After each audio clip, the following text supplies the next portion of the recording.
Et coucou, bonjour à tous, comment allez-vous? Je vais vous parler aujourd'hui de ma dernière lecture. Ça va certainement vous surprendre puisque c'est une copinote dont je suis le blog, un blog depuis plusieurs années. La façon dont elle gère son blog m'amuse beaucoup et elle a sorti deux romans et là on va dire une novella parce que c'est un roman court. Et comme le fond du sujet m'amusait et enfin puis me questionnait, je me suis dit bah tiens, je vais m'y intéresser. Et le titre c'est Mon époux fantôme, donc de Juliette Eliane. Et franchement, dans ce bouquin,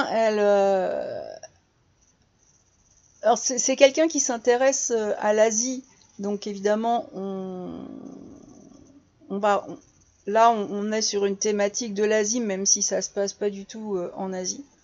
Mais là elle nous entraîne dans une comédie fantastique avec vraiment il y a la tradition chinoise, il y a de l'humour et il y a une bonne dose de quiproquo quand même.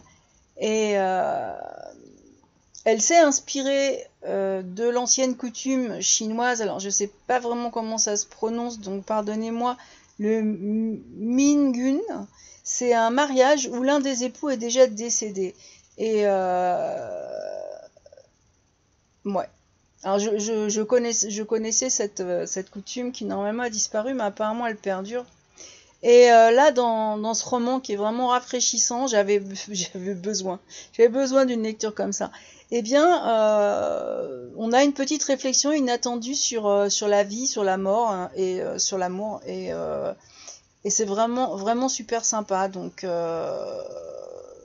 l'histoire commence avec Archibald. Alors, Archibald, c'est un bibliothécaire londonien.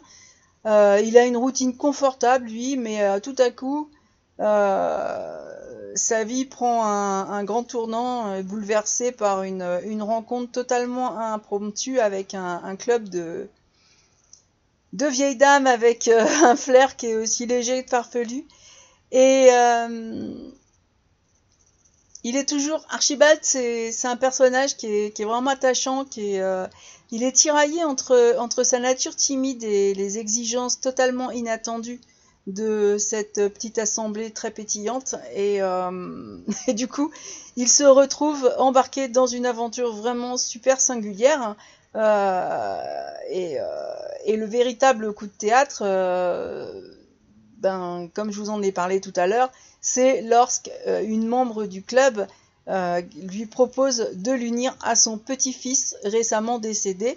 Et c'est une demande qui peut sembler aussi absurde que délicieuse, mais qui va placer notre Archibald, notre héros, dans une situation vraiment particulièrement saugrenue. C'est vraiment une lecture, je l'ai lu en deux soirées, et c'est vraiment quelque chose de léger, quelque chose de... Voilà, ça fait du bien, ça fait rire, puis en même temps c'est aussi assez instructif pour certaines choses, et j'ai beaucoup aimé. Donc les personnages, parlons des personnages, ils sont vraiment savoureux. Alors il y a Archibald, il est maladroit, il a un air assuré, mais c'est un protagoniste auquel finalement je crois que chacun d'entre nous peut facilement s'identifier. À ses côtés, il y a la vieille dame, enfin les vieilles dames, qui apportent une folie, une sagesse aussi inattendue, parce que elles ont chacun leur propre histoire. Elles font du crochet, donc c'est le club des crocheteuses, hein. Et leurs interactions créent vraiment une dynamique humoristique touchante qui fait de cette lecture un moment de pur bonheur. Alors il y en a particulièrement une dans ces vieilles dames qui intervient beaucoup dans le roman. Et vous allez voir, elle est vraiment c'est un personnage qui en plus qui est bienveillant, elle est sympa. Pour parler de la plume de Juliette Eliane, c'est assez enchanteur finalement. Je vous dirais pas qu'il n'y a pas quelques coquilles, il y en a, mais en fait on passe dessus quoi. C'est léger, c'est aérien, son écriture, elle sait faire rire sans jamais sans jamais tomber, vous savez, dans la farce grossière. Et au fil des pages, elle a tissé un récit qui fait vraiment sourire. Et enfin moi, ça a suscité chez moi des réflexions plus profondes sur le sens de l'amour et de la solitude. Il y a des passages, alors je peux pas, c'est une novella, donc effectivement il n'y a pas des longueurs, et des longueurs je peux pas développer, mais je vous assure que l'idée même d'un mariage entre un vivant et un fantôme, hein, c'est insolite, mais ça soulève des questions fascinantes sur les liens qui nous rattachent aux êtres qu'on a perdus et sur la façon dont nous traitons nos souvenirs. Donc là, il va y avoir un mélange de cultures, puisque ça se passe à Londres. Moi, je suis française et je me plonge dans une culture asiatique. C'est super, super sympa. Et à travers le mariage fantôme, l'auteur explore cette peur de la solitude dans l'au-delà, tout en nous invitant à considérer notre propre rapport à la mort et à l'héritage émotionnel qu'on va laisser derrière nous.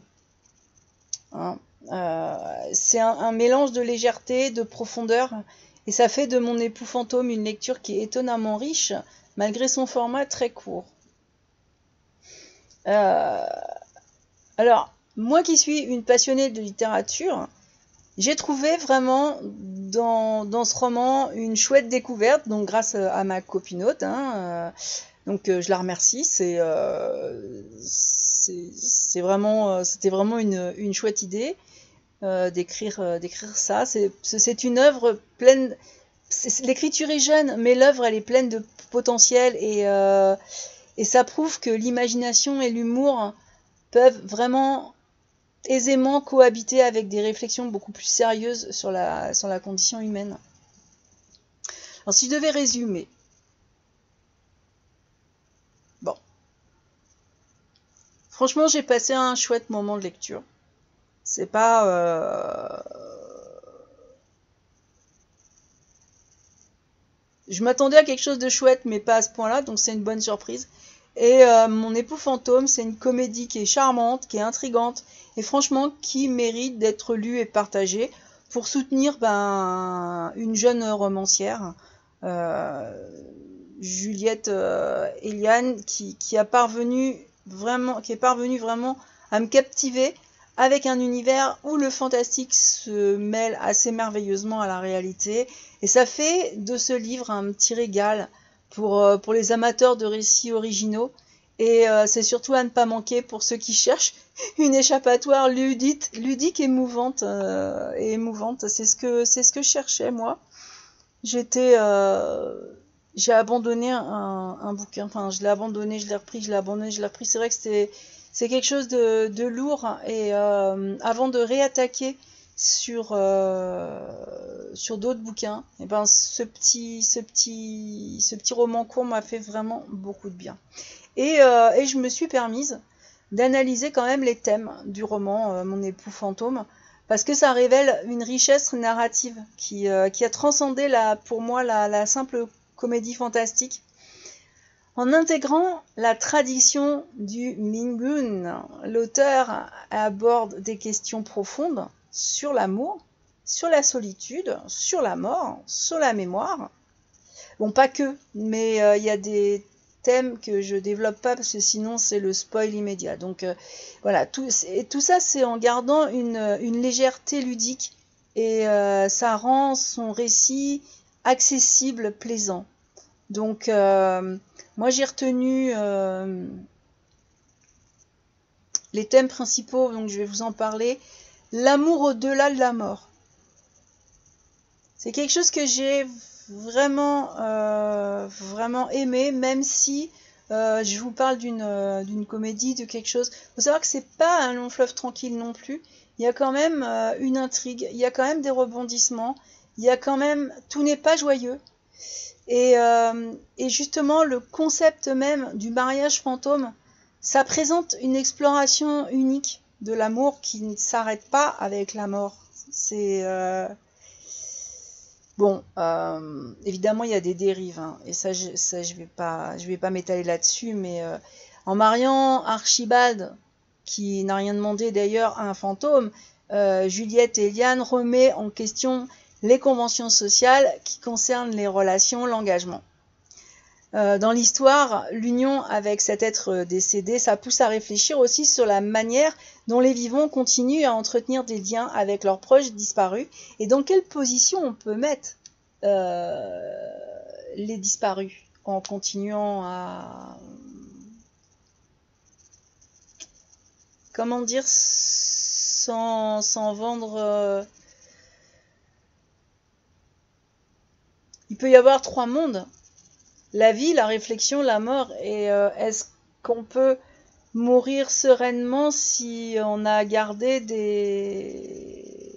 si tout n'est pas résolu? Voilà. Et dans cette histoire, moi j'ai trouvé que cette union avec un être décédé, ça pousse vraiment la réflexion là-dessus. Sur la manière dont les vivants continuent à entretenir des liens avec leurs proches qui sont disparus.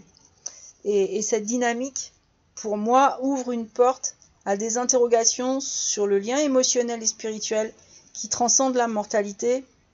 Ça suggère que l'amour peut perdurer même après la disparition physique. Enfin, pour moi, on peut continuer à aimer quelqu'un même s'il n'est plus là. Donc,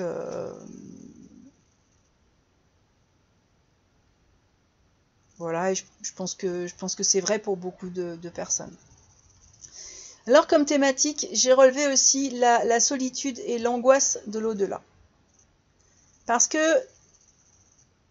ça reste un thème central de cette œuvre, c'est la solitude ressentie par ceux qui ne se sont pas mariés dans l'au-delà. La tradition du Mingyun qui vise à éviter que les âmes perdues justement deviennent des fantômes errants, ça souligne la peur de la solitude éternelle. Et l'auteur aborde de manière humoristique cette angoisse existentielle, mais elle brosse un tableau de la vie après la mort. Ça peut être effrayant, mais n'empêche que là, c'est rendu beaucoup plus accessible par le biais de l'humour. Et la peur de l'abandon, de l'oubli, tant dans le monde des vivants que dans l'au-delà, elle est mise en avant. Et ça crée une relation entre les vivants et les morts qui est empreinte de soin et de responsabilité. Moi, j'ai beaucoup apprécié ce petit côté. Alors, bien sûr, il y a aussi la mémoire et l'héritage émotionnel. Ce livre questionne comment les souvenirs et les émotions vont survivre au-delà de la mort. Archibald, notre fameux Archibald, et lui je vous jure que c'est vraiment le personnage. Au fil du récit, il est amené à se confronter à ses propres souvenirs de ceux qu'il a perdus. Et ça nous conforte dans l'idée que la mémoire est un moyen de garder les disparus qui vivent dans nos cœurs. Et les interactions avec les personnages, enfin avec le personnage de son époux fantôme, même si elle est fantasmagorique, elle permet à Archibald de découvrir et redécouvrir des vérités sur son propre passé, sur la façon dont ses souvenirs l'ont façonné, et ça soulève pas mal de réflexions sur ce que nous choisissons de préserver et comment ces souvenirs influencent nos vies et nos relations. Je ne sais pas ce que vous en pensez, mais ça reste quelque chose qui pose question. Alors j'ai bien aimé aussi le fait qu'il y ait de l'humour et de la légèreté face à la mort. On a tendance à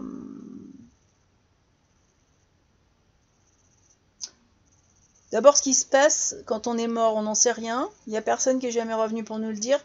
Mais on en fait, enfin, je trouve que notre civilisation européenne en fait quelque chose de très sombre, de très noir, de très triste. Et pour moi, ça l'est pas forcément.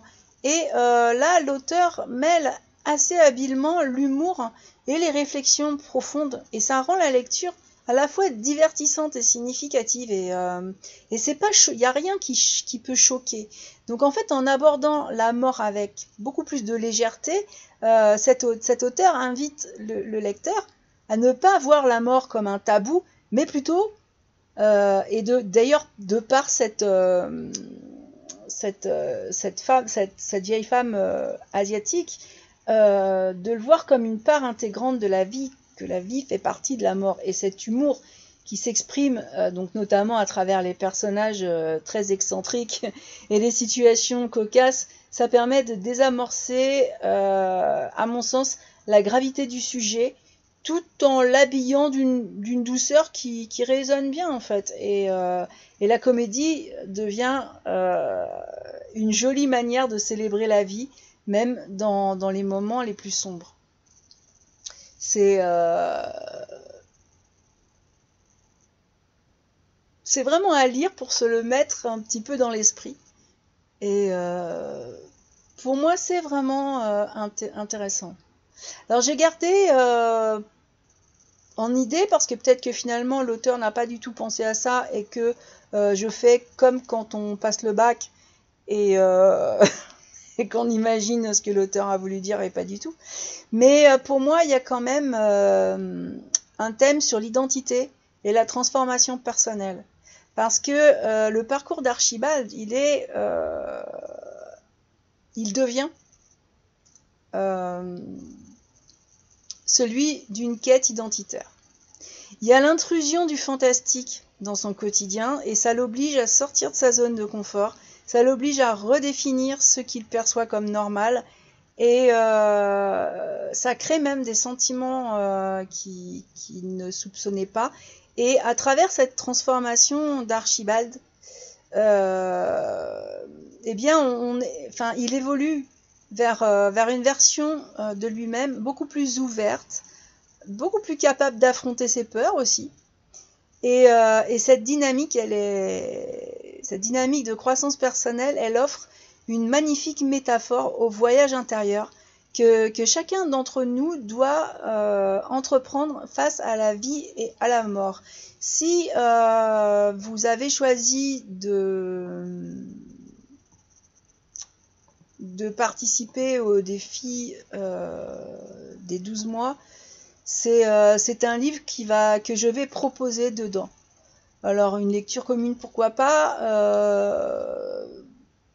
mais c'est vrai que ça permettra de réaborder, je pense, ce genre de sujet. Je vais peut-être envoyer une interview à l'auteur, pourquoi pas, mais que je publierai par la suite, qui pourra nous donner quelques bases de réflexion, ou pourquoi pas aussi organiser un live, hein, ça vous dirait, étant donné que là c'est quelqu'un qui est accessible.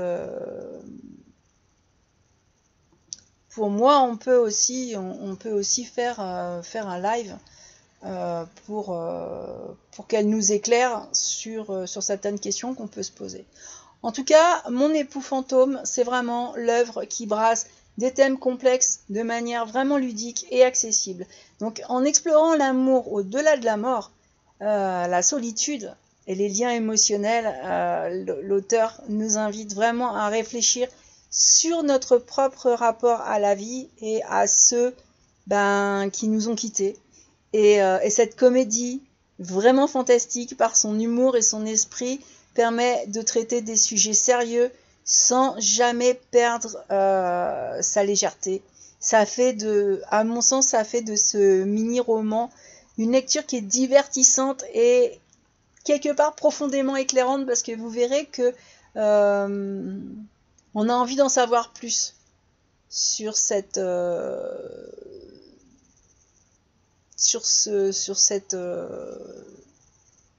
tradition chinoise. Enfin, moi en tout cas, je la connaissais, mais j'ai quand même eu envie d'en savoir plus.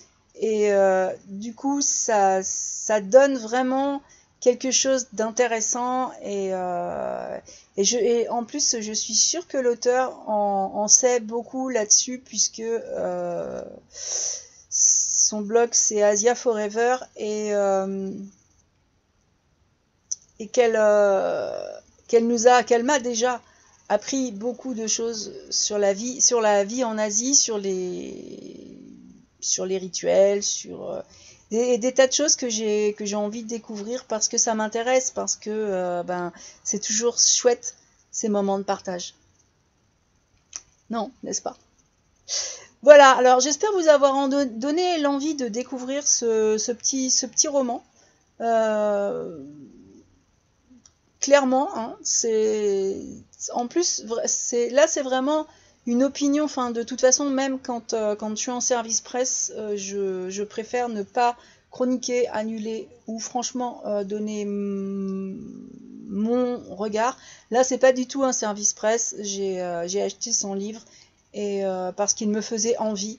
Et donc voilà, je la remercie beaucoup pour ce moment inattendu de détente et d'humour. Et puis moi je vous souhaite une bonne semaine et je vous dis à la prochaine.